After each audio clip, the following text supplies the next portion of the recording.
Unbelievable as it sounds, it is true, nevertheless. The essential, that which really counts in your life, can only be recognized with the heart.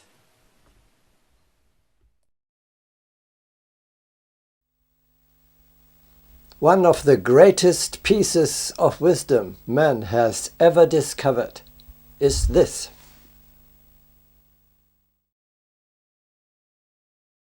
One sees clearly only with the heart. The essential is invisible to the eyes.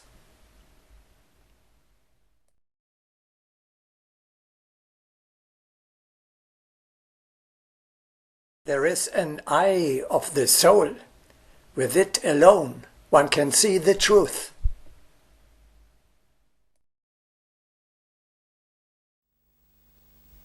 Agni Yoga teaches the same. Visibility alone means little. One must perceive through the heart the essence of what is taking place.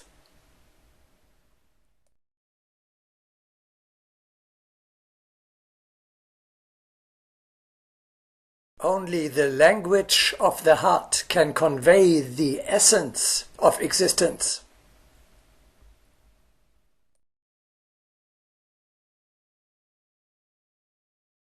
What does Agni Yoga mean by that? Well, ask yourself, what is really important for my life to succeed? You will arrive at the answer, only the invisible and intangible facts. Which ones do you have in mind? Above all, love. You can only feel it in your heart, but it is impossible to prove it with the means of classical science. As Jörg Zink so aptly says, if a man brings his wife flowers, what does that prove? That he loves her? Or that he wants to soothe his guilty conscience? If his wife does not believe his love, the flowers she sees will not help. And a man cannot see what a woman really thinks and feels. He believes her that she loves him. It could be that she is only being good to him because she wants to be provided for. By believing each other, they belong together. There is no such thing as proof of love. There is only trust in the love of the other and in his word. Here are further examples of the essential things without the knowledge of which your life is dreary. The realization of the eternal laws of cosmos such as karma and reincarnation. The certainty that your life and suffering on earth have a meaning. The assessment of people and situations. Is someone honest or is he lying to you? Can you trust him, or is he trying to take advantage of you?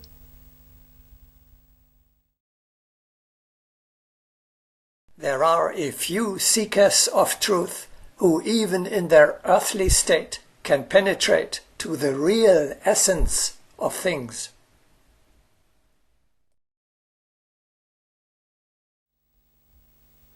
The childlike basic trust in the beauty and justice of the world order, the belief in higher powers by which we are so wonderfully protected, lives in the heart.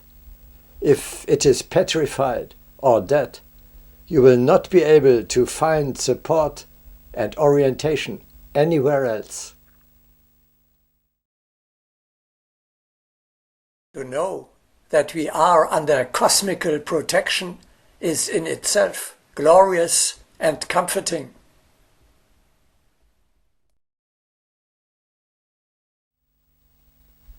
You must not only discover the meaning of human existence in general, but also the mission of your life in particular, your personal task in this incarnation.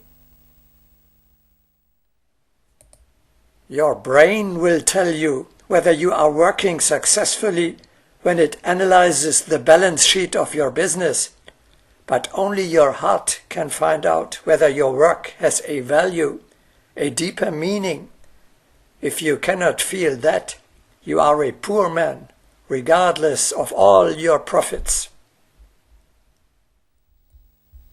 You must be able to find the right solution to the many challenges life presents you with every day. For this, reason alone is not enough, as we will discuss in a moment. All the complex problems of cosmos can be solved by the heart.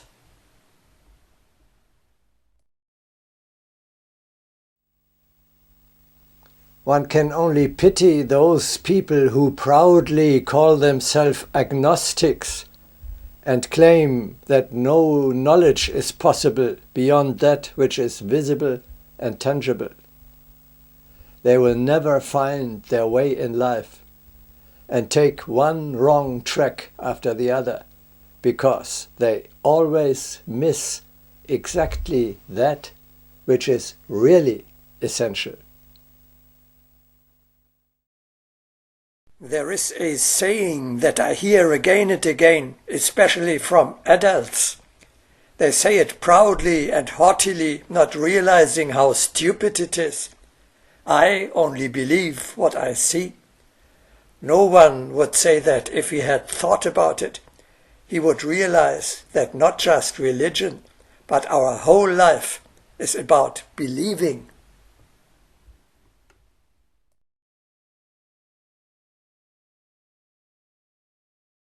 Worst of all are those people who cannot believe and know not the power of trust.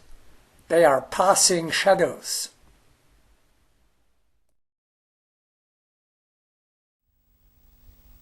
Have you not already noticed many examples of how intellectuals with a well-trained mind fail because they are lacking heart knowledge and therefore cannot find a solution to their life's problems?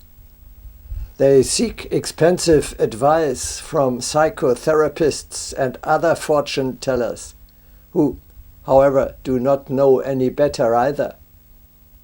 Whilst they display a pronounced intellectual arrogance, they are in fact helpless and unfit for life.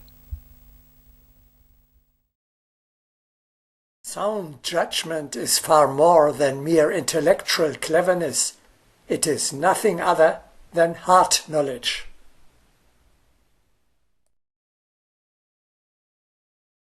Why are we coping so poorly with the conditions of today's world, both in the private and in the public sphere? Because this common sense, which goes far beyond reason, is often, unfortunately even predominantly, missing.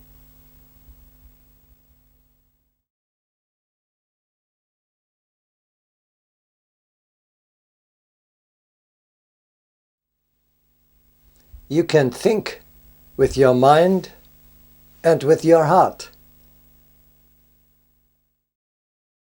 May I interrupt you?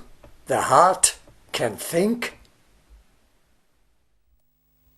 Yes, the teaching sometimes uses the term heart as a synonym for the eternal individuality, which is a high being of its own. It is unthinkable that it cannot think. Your immortal soul, which expresses itself through the heart, thinks completely differently and wants completely different things than your perishable personality, which is controlled by the brain.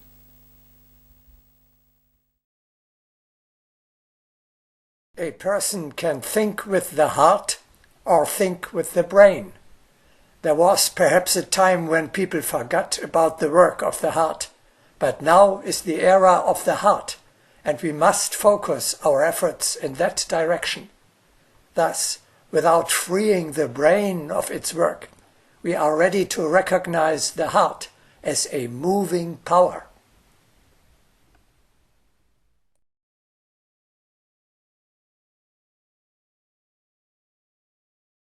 Thought has its origin in the heart and is then conveyed to the brain.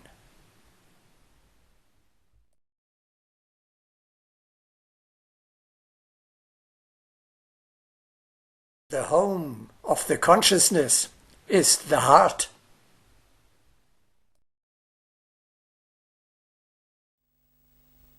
Instead of using both organs, today's man follows only the intellect and rejects the knowledge of the heart.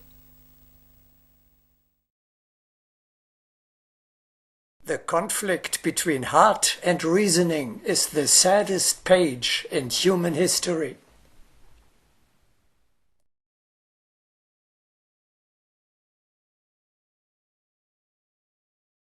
Man is in need of equilibrium of mind and heart.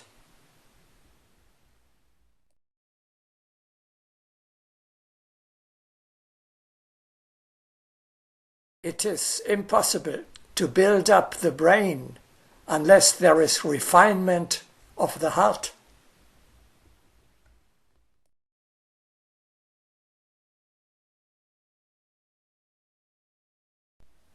The mind can gather facts, but it is unable to evaluate them.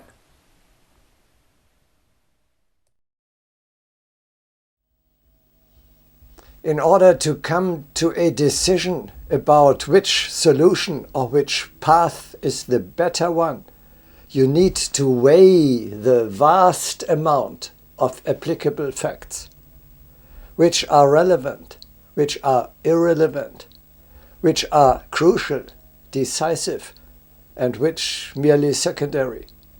Only the heart can make this evaluation. Reason gathers detailed evidence, but the purpose of these heaped up piles remains unclear, for the heart is silent.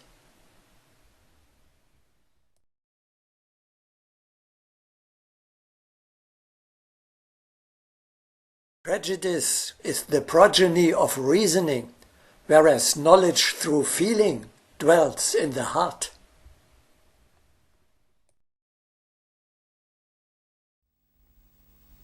We must supplement the insight of the intellect with that of the heart. The heart is higher and must therefore guide the brain.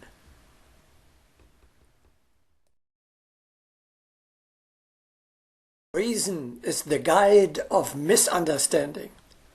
Rational thinking is being condemned, but irrational actions have also been condemned. This means that there is some force that should supplement the action of the reason. The heart must be the supreme judge.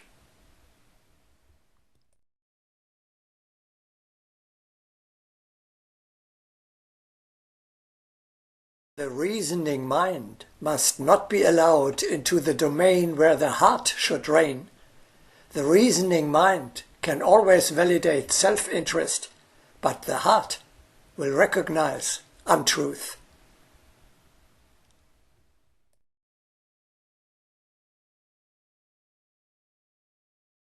Wisdom does not come from the intellect, but from the heart.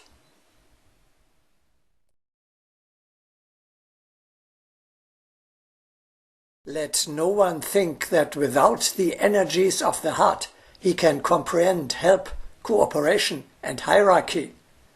Neither the mind nor intellectual erudition will enlighten where only the tension of the heart can kindle the rainbow of complete comprehension.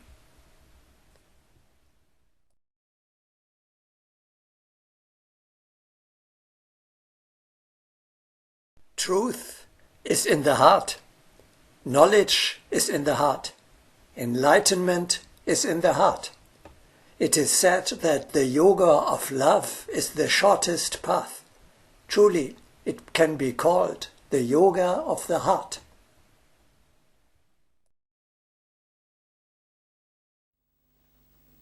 We contrast the dead knowledge of the head with the living wisdom of the soul.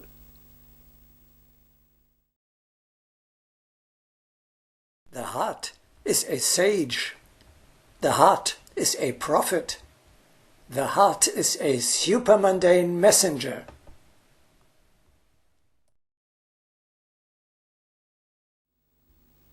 Only the heart, not the intellect, warns of errors, deviations, and dangers.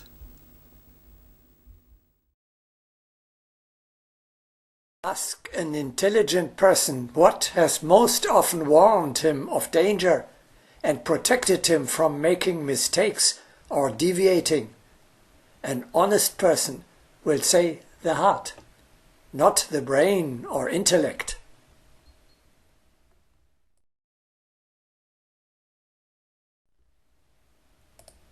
Why is there such an unprecedented confusion of concepts and terms today? Why is there no orientation, no clear yardstick? Because people only use the brain, and the natural, childlike, pure heart knowledge is lost. Everywhere, in both the private and the public sphere, there are more and more cases in which the intellect, not guided by a sensitive heart, leads to completely absurd views, results, and behavior. In Germany, society feels it is no longer in a position to determine who is a woman and who a man. So, a new law says, every citizen may determine their own gender as they wish. They can also change it again after a year, and that as often as they like.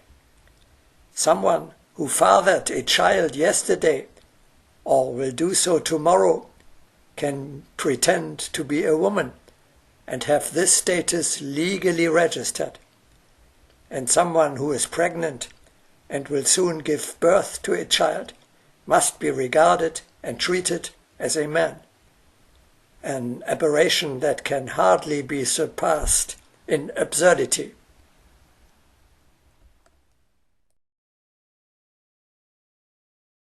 The mind can err. The realization of the heart is infallible.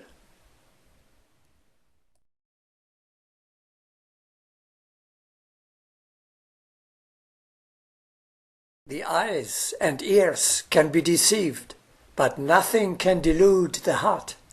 I see with the heart, I hear with the heart, and nothing impure will touch the heart, for the sword entrusted to me is kept sharp.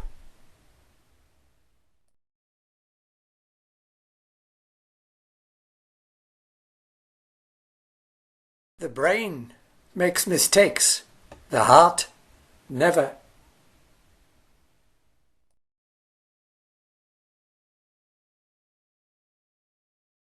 We do not want to establish a new dogma of infallibility, which the popes claim for themselves. But if you purify your heart and listen to its inspirations, you will come closer to this high ideal in a natural way.